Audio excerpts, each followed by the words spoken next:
The last time we saw you was a week ago this morning when our lives seemed normal. And then the unthinkable happened. A plane has crashed into one of the twin towers of the World Trade Center. You can see it now on the screen right there. And don't know what the intent was, whether it was deliberate or accidental. Just then, our worst nightmare occurred. A second plane slammed into the South Tower. And now it was clear this was a terrible act of terrorism. Then came the news that the Pentagon was hit. Still more bad news. Another hijacked plane had crashed in Pennsylvania, killing everybody on board. Today, the heroic effort continues. The death toll rises. But amid the despair, we continue to hope for signs of life from beneath the debris. Exhausted rescue workers refuse to give up. Our nation has never been more united. Across the country, Americans are pulling together. Everywhere you look, there are tremendous shows of support, and patriotism, and faith. It's truly overwhelming. Terrorists tried to tear us apart, but they failed. Instead, we as a nation have become stronger and have only been brought closer together.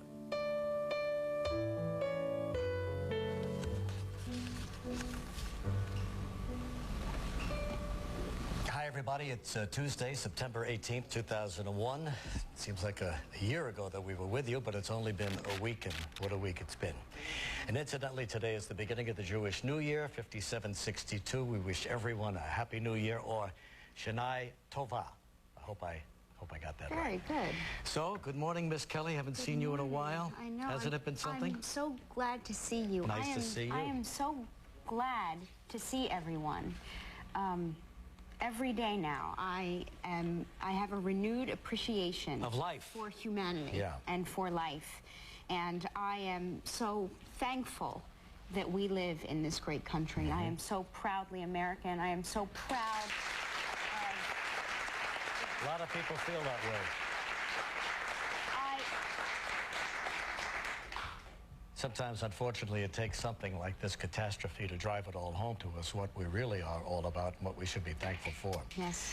You know, as the week progressed, I decided to make notes because I didn't know when we were going to come back, you know, and be on the show. I thought it'd be sooner than this, but this is an ongoing story, and so some of these things may sound superfluous, but I was really touched by, goes without saying, the police, the firefighters, the steel workers, the construction guys, everybody who was down there at ground zero digging. I mean, their determination really gave all of us a lot of support in this time. They are the greatest human beings alive. The greatest. When people are running out of a building, they are going in. Boy, and the tragedies that happened, I mean, to have the fire chief and the commissioner and the chaplain. Here's a priest giving somebody last rites on the ground, and he gets hit by a falling body, and he dies as well. I mean, the stories are just endless. But I had a bunch of other thoughts as well. For example, the situation about knives. Well, you know, when they tightened security at the airport a few years ago, why didn't someone think about putting knives on the list of things they ban when you board an airliner? Doesn't that make sense? Apparently it didn't, because knives were allowed on, at least up to 4 inches. And they were quite a lethal weapon in this whole thing. I can't imagine. You know, I have to believe, I have to believe in my, because my soul hurts, and I have to believe that at some point God stepped in and possibly took everyone on the plane before the reality of the situation could have hit them. Do you understand what I'm saying? Maybe it was adrenaline that was keeping them going, but maybe their souls were already in heaven, so they didn't have to suffer that way. Because I cannot imagine people being in an airplane knowing that it's headed for certain doom. My mind doesn't let me go there, and so I'm hoping that God stepped in and took their souls. Well, it's nice to think that maybe he did. I hope so. Yeah.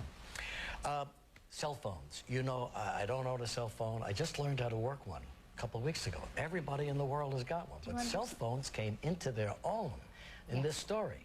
Where else, if you're in a situation like this, are you ever going to get that last call to someone you love to tell them you love them? before it's over. Or if you get into an emergency situation where your life is being threatened, that you could call someone and tell them what's happening to you. Unheard of before, and now pretty commonplace with the use of cell phones. We actually, I went to the, we live across the street from a food emporium, and I went to get some bottled water and things, and I got down to the lobby of the building, and it's literally right across the street. I went back up to get my cell phone because I thought, well, if something happens, I want to be able to make that call. You know, I want to be able to either call for help or call to say goodbye. And so these are thoughts that we shouldn't have to live with, but we do now, and we do it united. And it's, keep your cell phone with you. Yeah. Have you noticed all the flags, the American flags? Yes. You know, in this city where there are so many nationalities who live here, and all of them, and I admire their spirit, you know, for what their homeland used to be, and the way they wave their flags, it's kind of inspiring. But you rarely see the American flag until something like this happens, and now everywhere we look in New York, there are American flags, and it's good to see them. And incidentally, somebody told me yesterday, and we'll show you some film of our visit to the area where all this happened, that they would like to have more flags down there. Boy, they've got everything else, but there's a shortage of flags, believe it or not. You really cannot find American flags now because everyone is so proudly waving them. We were driving home, and home to New Jersey, and we were driving down Route 4, and there was a family of 4 people on the side of the road, and the children had made a homemade banner that said, "God bless America," and the parents were holding a flag. And it made everyone so proud and for a moment happy just to see this family for no other reason than to just try to inspire people to go on and to continue standing there on the side of the road. It was just amazing. And speaking of flags, I guess this cover of Newsweek magazine is the best cover of all of them. The 3 firefighters here in New York, all grimy and blood spattered and dusty, and there they are raising the American flag. Sort of reminds you of the 6 Marines raising the flag on Iwo Jima during one of the bloodiest battles of World War II. They're the greatest Americans, those And firefighters. Mayor Giuliani, I mean, so much has been said about him, and when I first noticed him about, 4 or 5 days ago running around inspiring the city, I just said what a giant he has become in the minds of all of us. Thank God he is still in office as we wind up this career. You know, he seems to truly have a finger on the pulse of not only, you know, I'm speaking in terms of New York because here is where we are, and here is where I live during the week anyway. And Mayor Rudy has a finger on the pulse of New Yorkers, and I noticed that, you know, every 45 minutes or an hour, I would think, gosh, I feel a little unsettled. I wish there was some news conference, something telling us what is going on, and boom, Mayor Rudy would come on the air and reassure everyone he is strength personified. Yesterday in the stock exchange and the commodity exchange, he was making a tour, and all of a sudden he heard the crowd begin to chant, 4 more years. 4 more years. Yeah. A lot of New Yorkers would love to see that happen, but unfortunately there are term limits now, and so I don't think he can. I don't think they should have that for... Well, whatever. But George Bush was certainly impressed with him, and I think probably there might be a job for him in the administration after all of this is over. And finally, when I look out of the window at night now, the New York skyline, and you just see the Empire State Building there. It used to be in the background with those 2 giant towers. And all of a sudden, the Empire State Building looks pretty lonely out there in the darkness. So those are some of the observations that I had. And incidentally, President Bush, speaking of him, seems to get stronger with every television appearance that he makes. So that's good to know. Now, what do we have downtown? We have a young man by the name of Joe Torres, one of our reporters here at Channel 7 in New York City. He's on Canal Street, which is where the perimeter begins. You can't usually go beyond Canal Street if you're a reporter because there are so many people down there actually digging with their hands and shovels to get to the people that might be rescued. Although, you know, hopes are fading fast for those people. It's been a week now. But let's go to Joe Torres near Canal and Lafayette Street in downtown New York and see what's going on 1 week, almost 1 week from the day all this happened. Joe? Regis, Kelly, good to see you, good to hear you, and after circumstances that we've just experienced over the last week, that takes on a whole new meaning. Just to bump into the street and say, good to see you, good to hear you. And as you'll see in just a little bit, because I'll show you a story that I experienced 1 week ago being down here as a reporter, it takes on a whole new meaning when someone walks up to you and says, how you doing? The genuine care and concern.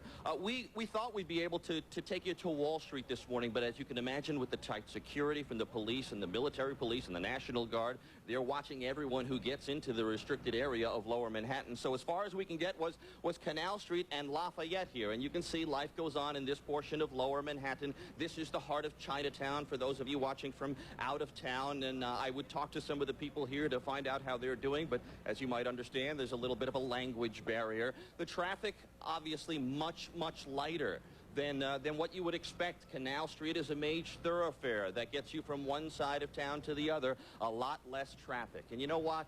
As we came down here, New York is a different place right now. I don't hear horns. I don't hear yelling. I don't hear screaming. I don't hear short tempers. What you see are people just walking around. And if you could read their minds, you get from them the sense that they're just happy to be here. At the same time, thinking of the thoughts and the feelings of the workers who are so diligently trying to do their best to get into the site and rescue and recovery and do whatever they can. Well, Joe, Regis, I was down Kelly, there. Yeah, go ahead. I was down there yesterday. I got the same sense that it's kind of like a different New York, at least for the time being. Is there anything new this morning going on news-wise? In the sense, Regis, that the recovery and the rescue effort is ongoing, and I know and I understand that it's been a week now, and you talk to the firefighters, and we're nowhere near them because otherwise I'd have one here talk to you, and you can ask them questions directly. But you get the sense that the rescue and the recovery effort continues. Why so fervently? Here's the reason why. Miracles happen.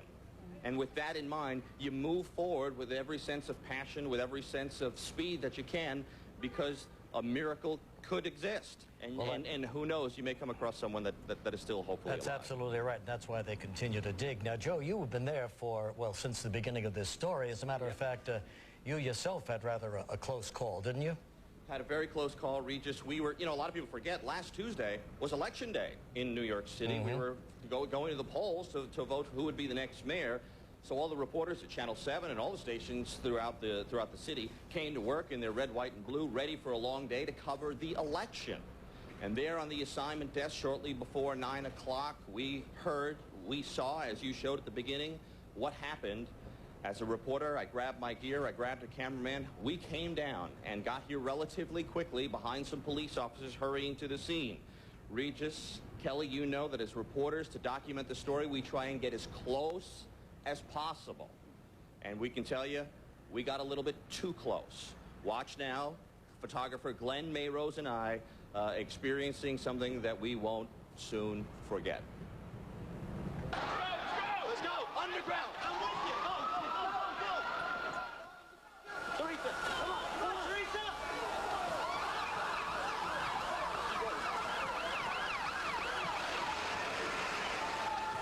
Watch out, there it is, there it is, there it is!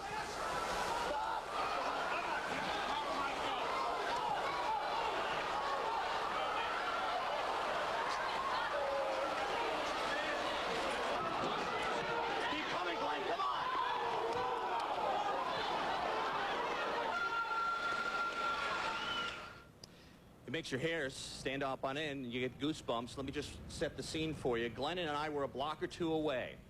What you saw there was the collapse of the first tower that came down. We didn't know what was happening.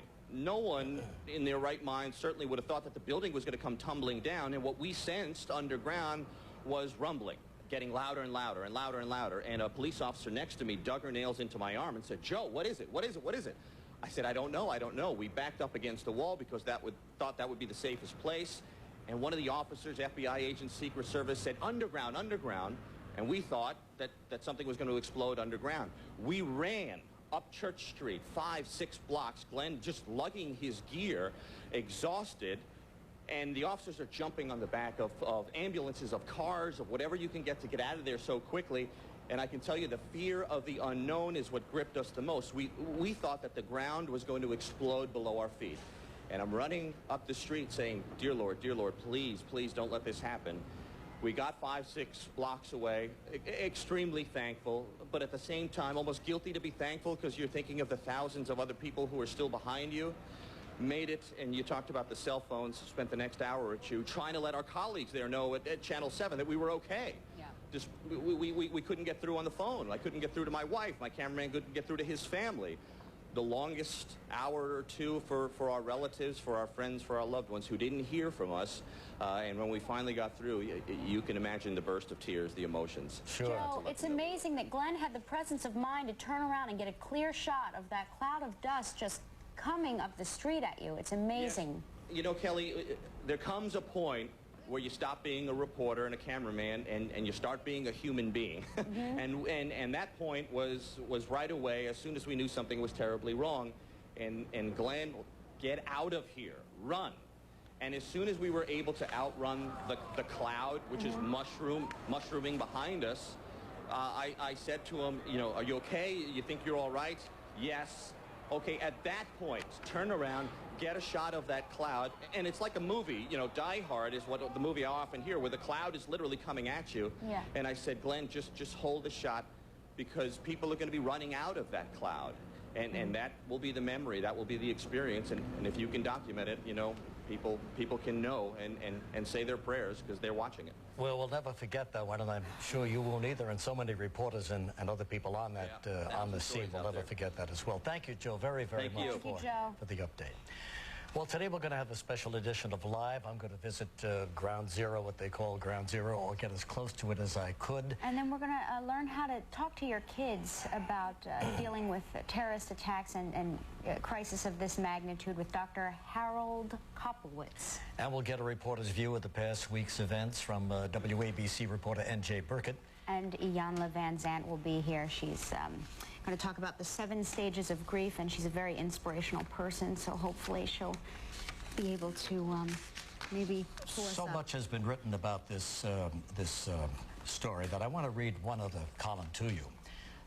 It's going to take a few minutes to read it, and I know on television everything's got to be hippy-dippy and fast-paced, but I'm going to read this to you, and I hope you listen to it. This is one man's view of where we go from here.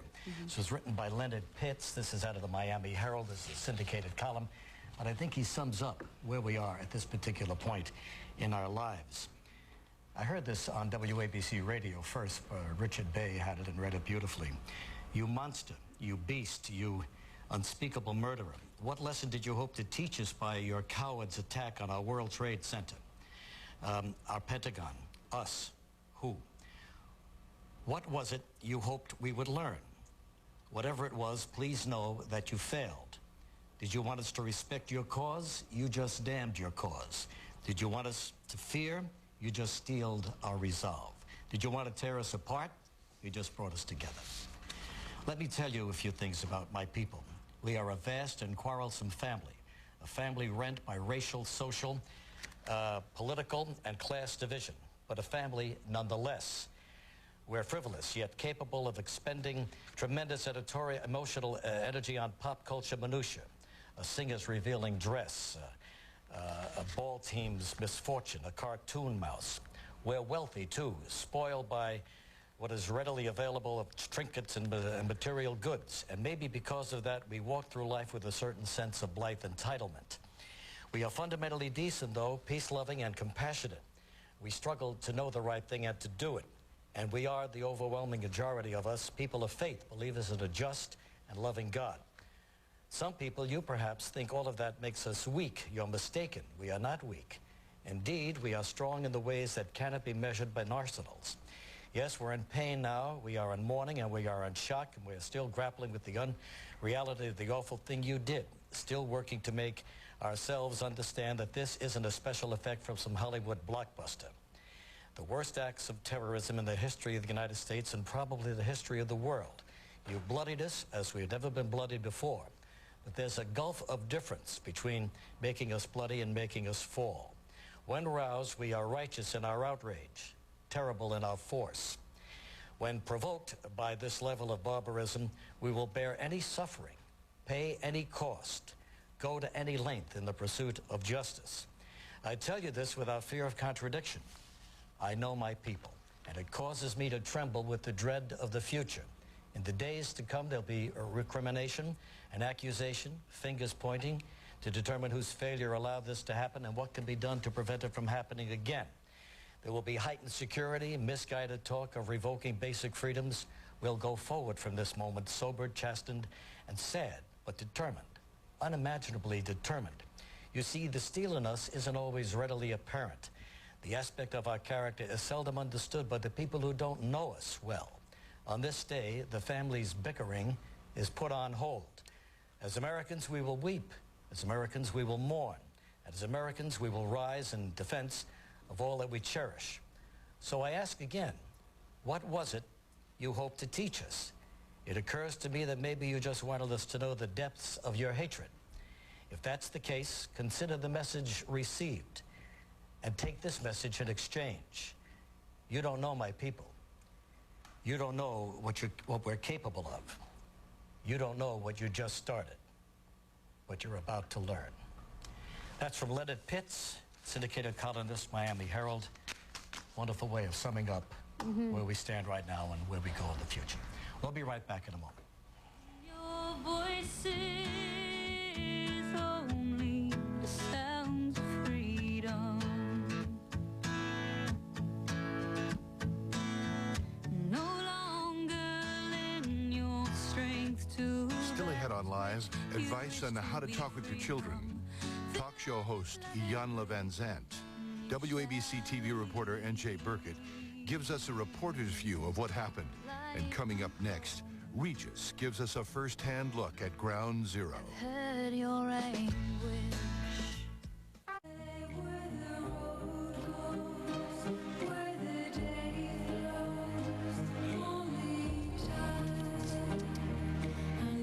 You know, we lost an engineer in this. We haven't found him yet. He's still on the missing list. Don DeFranco, WABC engineer who was manning the satellite atop the World Trade Center, as so many TV stations have facilities up there.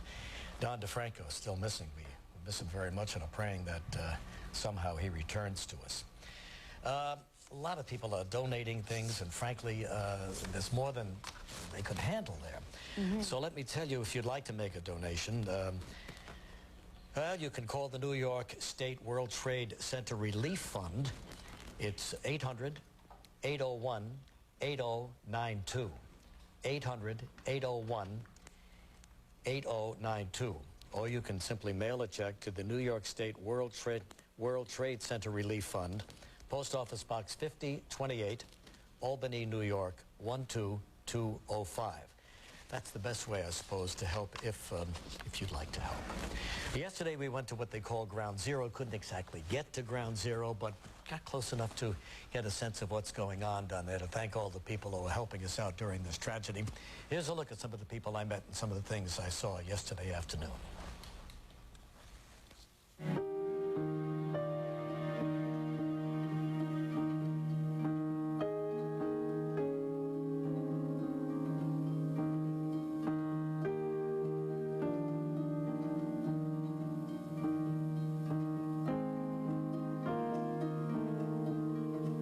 Very dramatic scene. This is about as close as we can possibly get to it. Incredible, isn't it? Almost a week has passed, and you can see the smoke billowing up there. Some of the wreckage. So much yet to be done. You can see the tremendous support system that's backing up the 1,500 men on those lines who continuously dig day and night. National Guard units, police units, all kinds of support units. People here to feed. It's really a tremendous, tremendous setup. How you doing, guys? Hey, how are you? Where are you from? I'm from Massapequa. Massapequa? Uh-huh. Are you here on a volunteer basis? Yes, I am. All right, good luck to you. Thanks. And 1 million volunteers as well. Just doing what I can. Handing out juice. Yes. What's it like when you're working in there? Very wet because we have 5 sub-basements underwater. So little by little, we're getting down. They're pumping around the clock. It's hot and humid. It's a little nerve-wracking. What we're doing is we're here to help the cops, firemen, EMS, any of the rescue workers that need help with the stress. We're on the triage unit, taking care of the firefighters who come through here with stuff in the eyes or cuts and bruises or sprained ankles and stuff. Four of us are here on our own time. Three brothers. We came down our own time. 3 brothers here? Yes. I'll be done. Work in the Bronx. Mike works in Queens.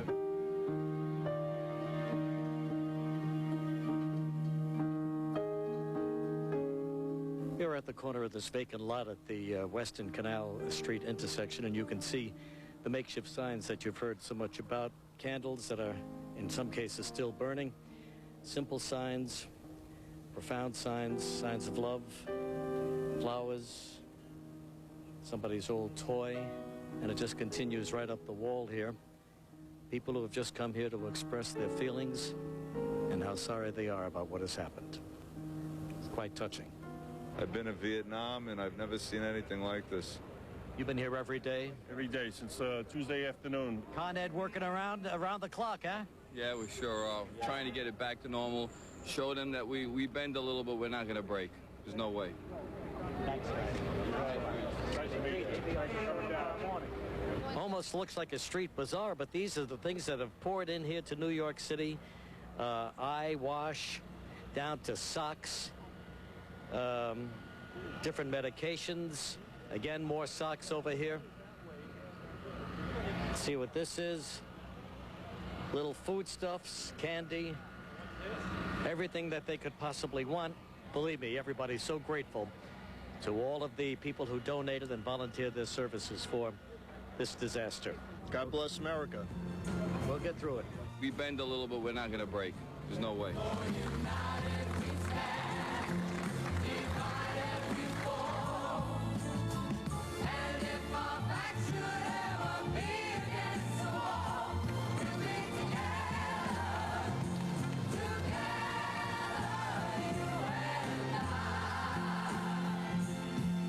Coming up, we have Ilanya with what to do about the grief that is so widespread, seems everywhere in the country.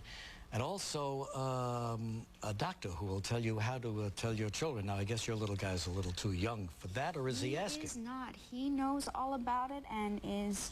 How do you tell him? It's tough, isn't it? Honestly, you have to be honest, but you have to edit carefully. And I read what this doctor had to say, and I'm so thankful that he's here today. Yeah. And coming up next, an eyewitness account of what happened from N.J. Burkett, one of the top reporters here at WABC TV. We'll be right back. Still ahead on Live, tips on how to discuss recent events with your children.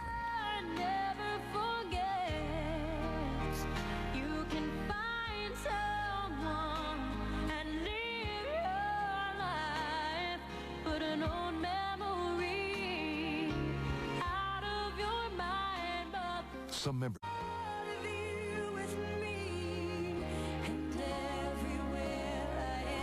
Can hardly see it, but there is the Empire State Building standing all alone out there. Joining us now in the studio is WABC TV reporter N.J. Burkett, who was on the scene right after the disaster hit. It's nice to see you, and I really mean that. It's nice to be seen. Everybody's had a close call over the last couple of days. So where were you exactly when it happened? Well, I was actually on my way into work. I was walking in the front door just outside the studio here, and your outdoor photographer called me over and said, you know, you're not going to believe what's happened. Planes hit the World Trade Center. He said, you better get in there. And, you know, so I ran in, hit the elevator button. By the time I got to the 4th floor, Regis, the second plane had hit. And it was clear that it was a terrorism attack.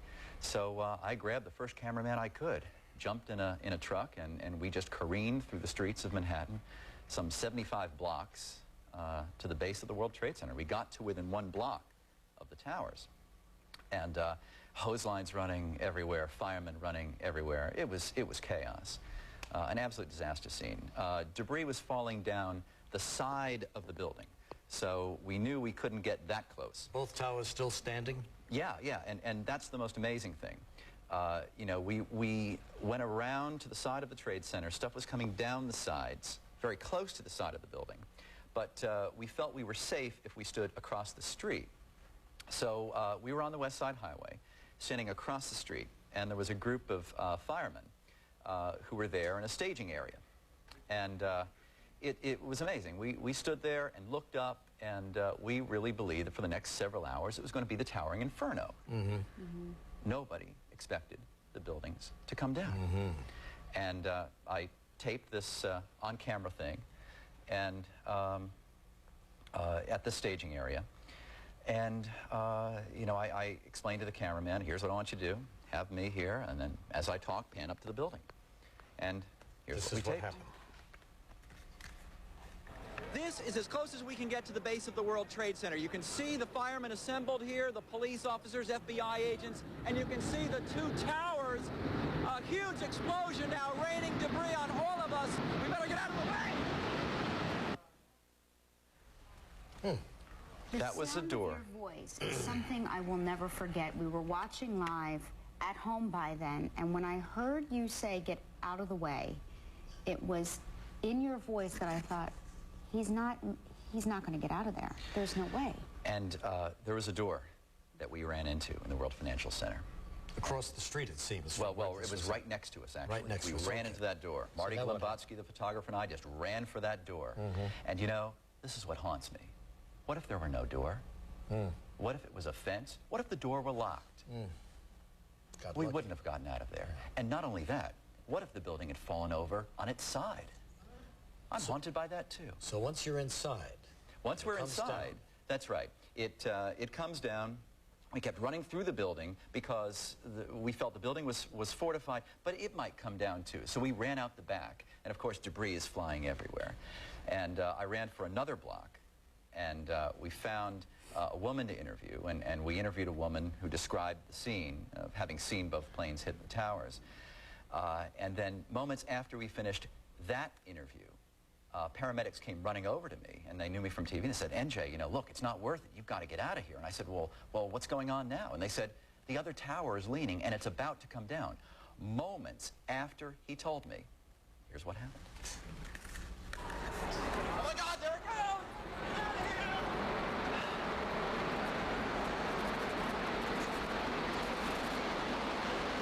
I'm amazed Marty stood there to make that shot. Now that's Marty's shadow as he's running down the street. I'm screaming to him to come with me. We found an open door at a parking garage. We ran into the parking garage, dust everywhere, but we wanted to escape the dust cloud that was inevitably going to come into that parking garage. That's a policeman kicking in the door. Now I've found a glass booth where the attendant sits, and we went in there to wait, and hoping for the dust to settle, hoping that it wouldn't follow us all the way into the parking garage, but it was an absolute mess. But the people had the masks right off the bat, it seems. Well, in between the first collapse and the second collapse, there were some EMTs who were handing out masks. Yeah, they keep them in the ambulances. Did you sit in there and ponder, what if we're sitting ducks in here? What next? I mean, what do you think about when you're all sitting in that little tiny booth? Well, you know, Kelly, it's like that clip that Joe showed. The dust cloud follows you. You know, it's like every Hollywood film that you've ever seen. It follows you. You know, when you saw the building let loose, it's amazing because the debris blows out, it blows up, and sort of hangs in the air. It's almost like it happens in slow motion. And then you know that you've got a moment. It's going to be a hard rain. It's going to come down like an avalanche, and you've got to get away. When the first building let loose, we knew we only had a matter of seconds to find some way to get away from all that debris. And if we didn't, we wouldn't have made it. And there are a lot of people who did not make it. You made it, NJ. Thank God. Good luck to you. Thanks very much. Telling us about it. All right, coming up next, we're going to help your kids cope with this crisis.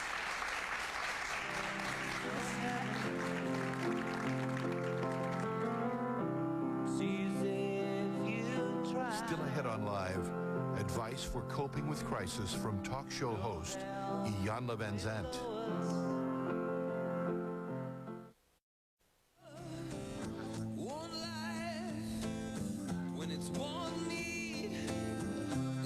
Live shot from the World Trade Center. The digging continues. Hard enough for an adult to deal with this tragedy, but what about the kids? What do we say to them? Joining us now to offer some advice is Dr. Harold Koplowitz, the director of NYU's Child Study Center. Nice to have you here, Doctor. Now, I understand there are 5 steps to remember, for parents to remember how to talk to your child about a tragedy like this. I think the first thing that parents have to do is start the discussion, because your kids are going to find out information from other places. Even kids as young as 4 years old are finding out from either images on TV or from other friends, or even nursery schools are discussing it. So once you start the discussion, you should find out what your kids know and discuss it in terms that they can understand. So that's really the second step, because what are they feeling? What do they know? How are we going to help them? And then the third step is to be truthful and honest, but censor yourself. There's no reason why you should tell them information that is unnecessary for them. And you can also tell them how you feel, but not with a catastrophic reaction. I'm upset, I'm scared, but you're still truthful. You also should shut the TV off for children under the age of 5. Don't let them watch TV. Think of this as pornography. It's hurtful, it's harmful. For kids to watch that plane go into the building again and again, they think it's not the same event. Yeah. They think it's a new event again and again. It was fascinating when I read that you said they think it's a different situation happening all day long. I mean, because I know my son has seen it. He has seen it on television. Well, even kids who are older, you should watch how much TV they watch. So if they're 6 to 12, watch a half an hour with them so they can process this. Doctor, when the child asks you why these men did this, what do you say?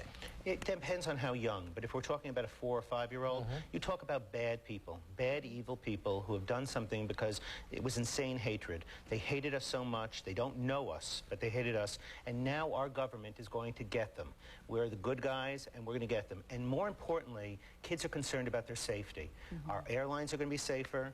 Our government is going to be very, very vigilant about changing things. And the most important thing is, this is like a funeral. You know, someone has died.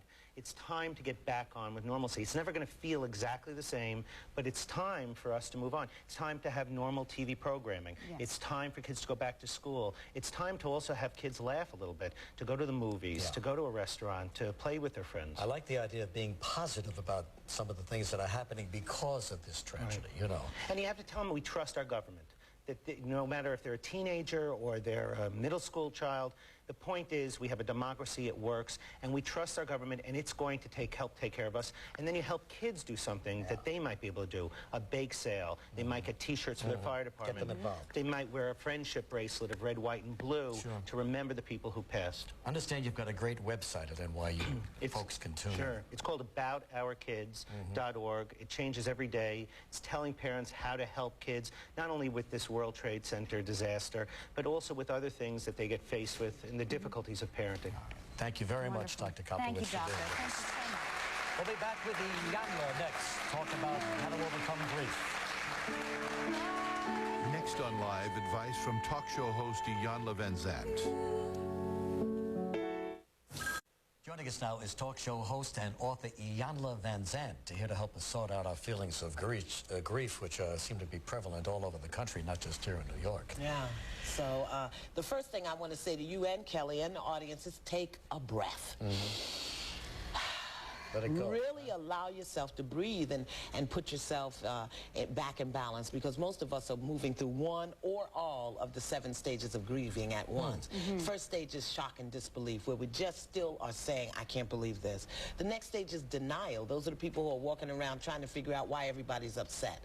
Then you have fear and anger. Some people are afraid to do things that they've normally done. And anger. People are enraged with them, what happened with each other. Then we have hurt and helplessness. These are folk who just can't figure out how to put one foot in front of the other. But where we want to move to is acceptance. Not that we like it, not that we accept it, that it happened, but that we begin to make choices about how we're going to respond. That is so critical. So now, everything that everybody's told you, resume the routine. But one thing I want to offer people is quiet time. Turn everything off. Or if you want something, quiet music, soothing music. Take a breath, get still, so that you can build a sense of well-being from the inside out. Do you think the media has overdone it? Well, I think we have to stay informed. But we now have to choose how much of the information we take in. We've been inundated with the images of the plane going into the building. I mean, even our show today, we've done it. So this is what I want to do, because that also has a physical imprint. It makes a mental and an emotional imprint. This is what I want to say to people. Bathe. Get in the tub. And then things that you can use. Lavender oil.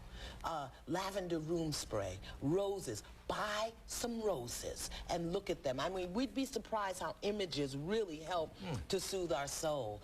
Put some lavender oil on a cotton ball or tissue, and people may think you're crying, but just take a whiff every now and then. The other thing, key, write. Write it out. Write your feelings out. You've been doing. That's right. We'll pause. We'll come right back in just a moment. More to come on Live in a moment. Thoughts about how to overcome grief. Yeah. The final thing that I really want to offer to people is some of us are really experiencing guilt. We feel guilt that we survived. We feel guilt that we weren't there to help loved ones. We feel guilt we can't do more. We feel guilt about when we're going out now to shop or eat. So I say, acknowledge that you feel guilty, but that's the point that we've got to forgive. We have to get to the place of forgiveness. We've got to forgive ourselves for awfulizing. Forgive yourself for the bad things you're thinking and sending out into the world. And find some joy. The key, move your body. Exercise, walk, join a gym, stay in groups, bend, stretch. As we move that energy through our body, I promise you we will begin to feel better. Yeah. All right, Elon, good advice. We got to pause again, but we'll be right back in a moment. Stay right there. For more information on anything you've seen during our show, please go to our website. Live will return in a moment.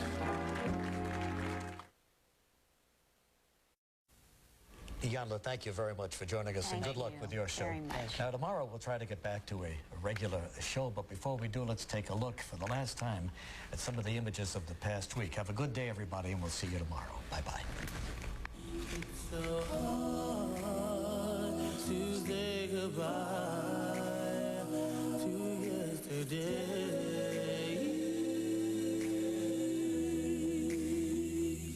I don't know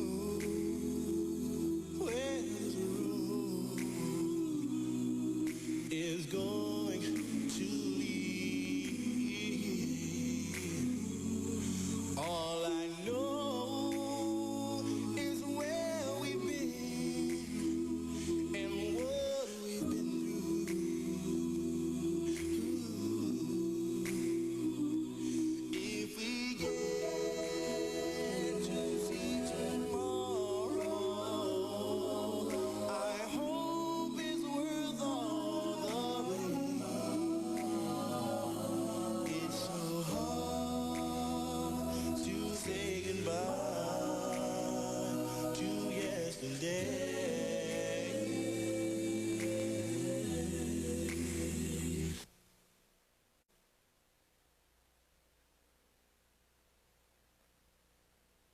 53 to 60.